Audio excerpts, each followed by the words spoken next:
Nagkakagulo ang mundo, walang tumitingin sa mahalaga. Balita ay puro gitnang silangan, kaguluhan at takot sa mundo. Gusto ng media na tutukan mo ang Strait of Hormuz at tumataas na presyo ng langis? Pero panlilin lang yon. Ang tunay na kwento ay nasa Japan.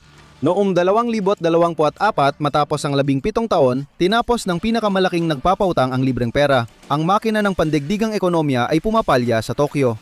Kung may utang ka sa bahay, savings o 401k, nasa panganib ka. Kabanata, isa demograpikong black hole.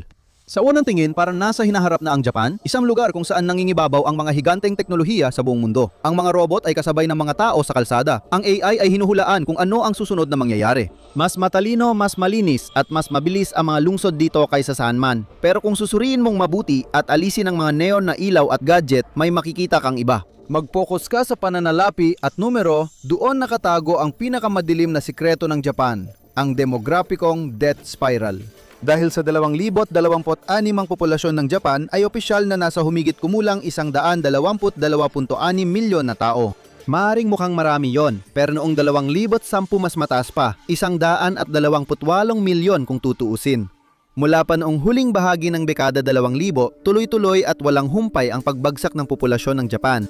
Nawawala nito ng humigit kumulang kalahating milyong tao sa populasyon nito bawat taon. Parang ang lungsod ng Atlanta ay nawawala kada 12 buwan.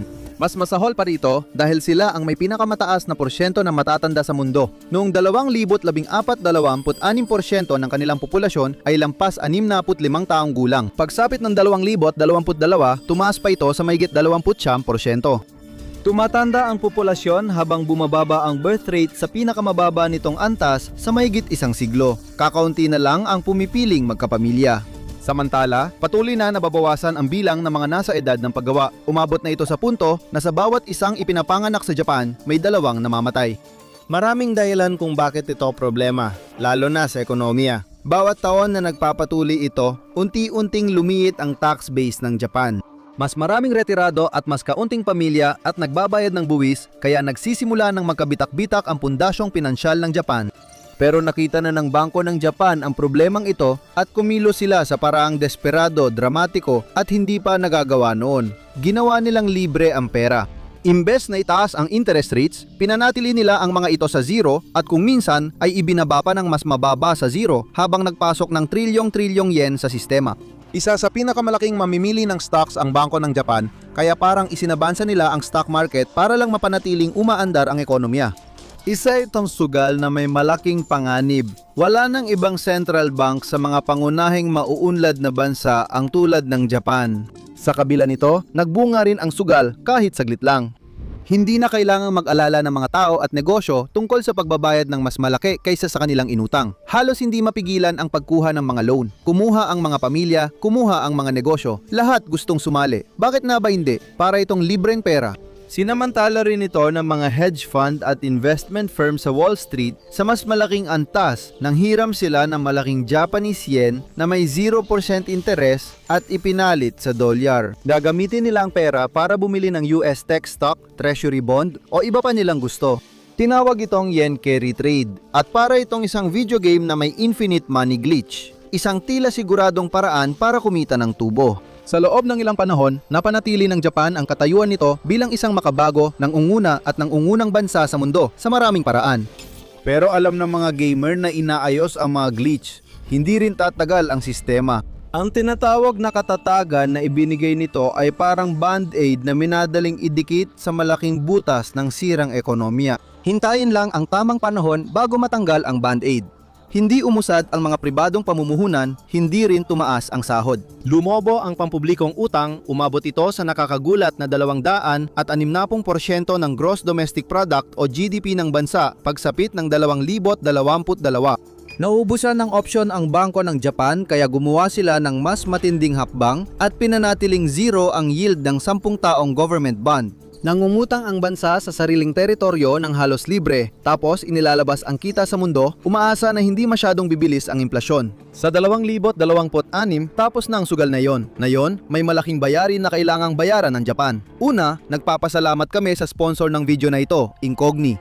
Naranasan mo na bang i-search ang pangalan mo online at mas marami kang nakita kaysa inaasahan? Ang home address, telepono, email at impormasyon ng kamag-anak mo ay maaari mapunta sa people search sites at data broker databases. Kapag kumalat ang impormasyong yan, pwedeng gamitin sa phishing, pagnanakaw ng pagkakakilanlan, panliligalig o mas malala. Kaya sinubukan ko ang Incogni. Madali lang simulan. Gumawa ako ng account, pinili kung kaninong personal na datos ang ipapatanggal at binigyan ng pahintulot ang Incogni na kumatawan sa akin. Ang Incogni ang bahala makipag-ugnayan sa data broker, magpadala ng request para burahin ang datos, harapin ang pagtutol at i-update ka sa proseso. Ang talagang nagustuhan ko ay ang dashboard dahil parang totoo ang buong proseso. Nakikita mo talaga ang mga request na ipinapadala at natutuntun mo ang progreso habang tumatagal. Pagkalipas ng mahigit 1 linggo, mas madali mong makikita ang trabaho ng Incogni para sa'yo sa likod ng eksena. Mahalaga ito ngayon dahil dumarami ang data breach na naglalantad ng personal na impormasyon na pwedeng gamitin sa mas kapanipaniwalang scam sa email, tawag at text. Kamakailan lang, nakatanggap ako ng isa sa mga text message na yon na nagsasabing hindi raw maihatid ang isang package at kailangan kong i-click ang isang link para ayusin ito. Dahil may inaasahan akong package, mas mukhang totoo ito. Problema talaga kapag marami kang personal na impormasyon online. Kahit isang natirang profile, delikado pa rin ito. May bagong custom removals feature ang Incogni sa unlimited at family unlimited plans. Kung makita mo ang impormasyon mo sa people search sites o ibang website, pwede mo itong i-flag at privacy agent ng Incogni na ang aasikaso nito para sa'yo.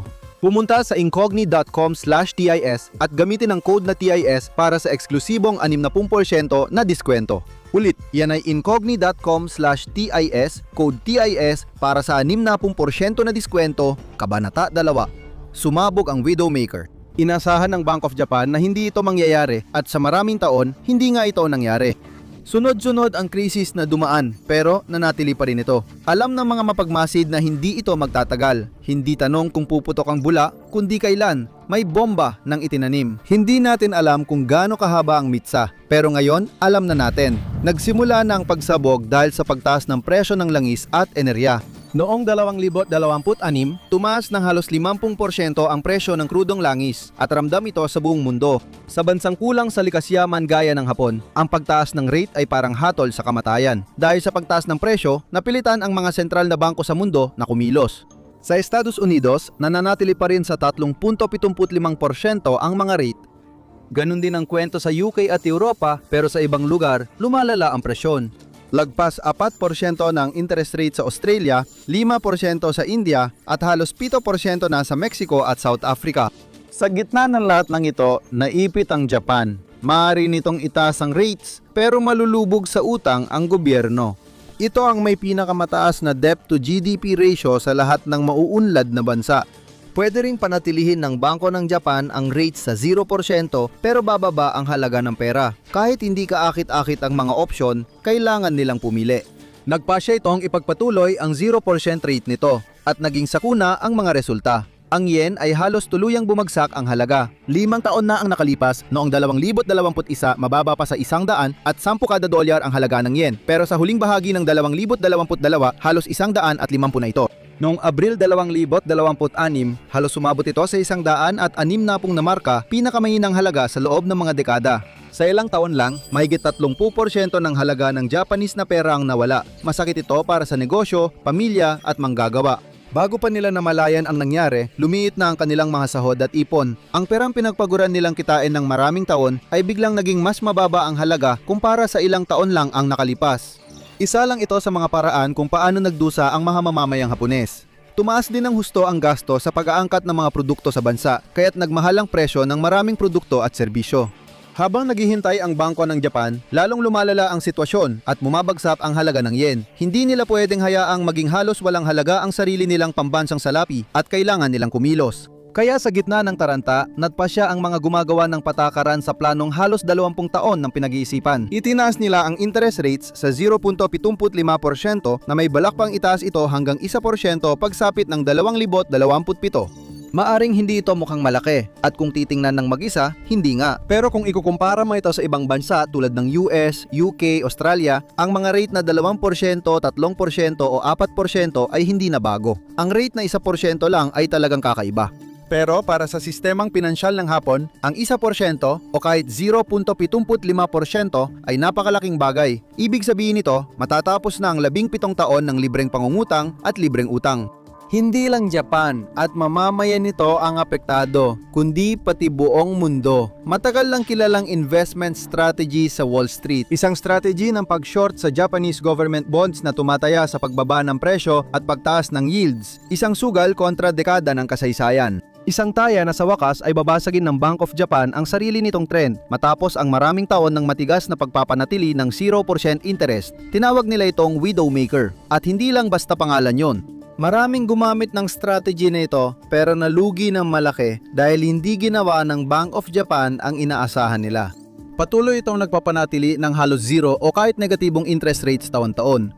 Pero noong 2025 at nagpatuloy hanggang 2026, nagbago ang lahat. Nagbunga ang Widowmaker.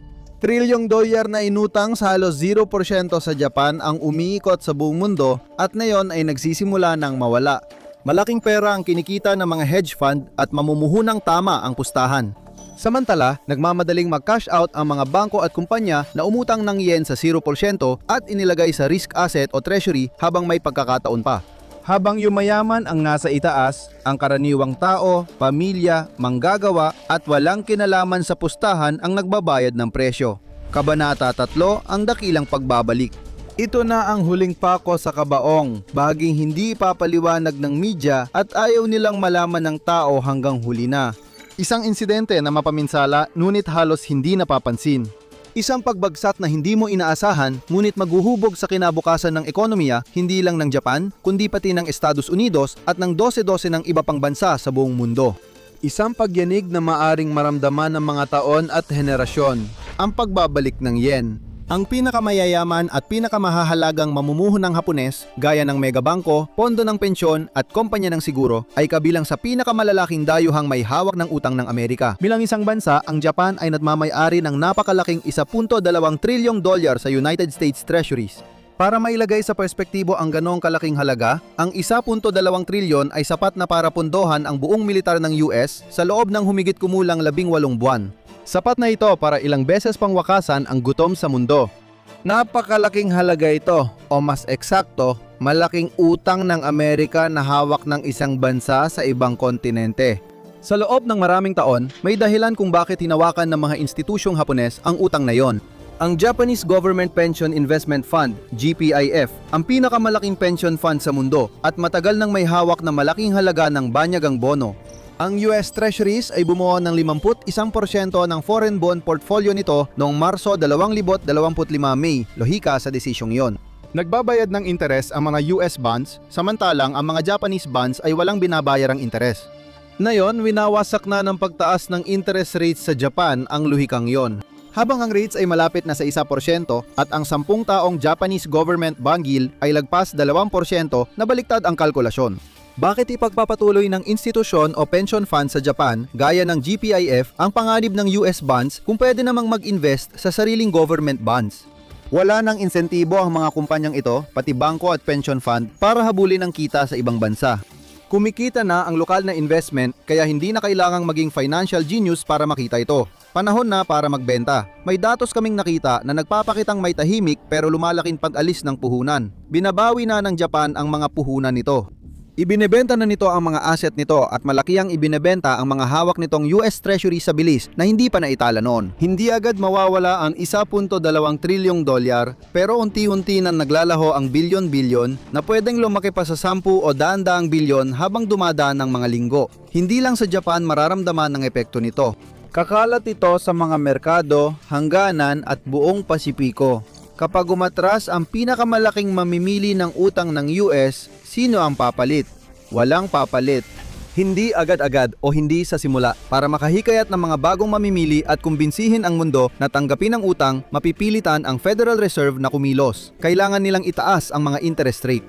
Kapag nangyari yon, maapektuhan lahat. Tataas ang mortgage at credit card interest at biglang tataas ang gastusin. Lahat ay mas mamamahal. Bumababa ang kakayahang gumastos at nauubos ang perang panggastos. Nalulugi rin ang stock market. Mas kaakit-akit na ang government bonds kaysa delikadong tech stocks.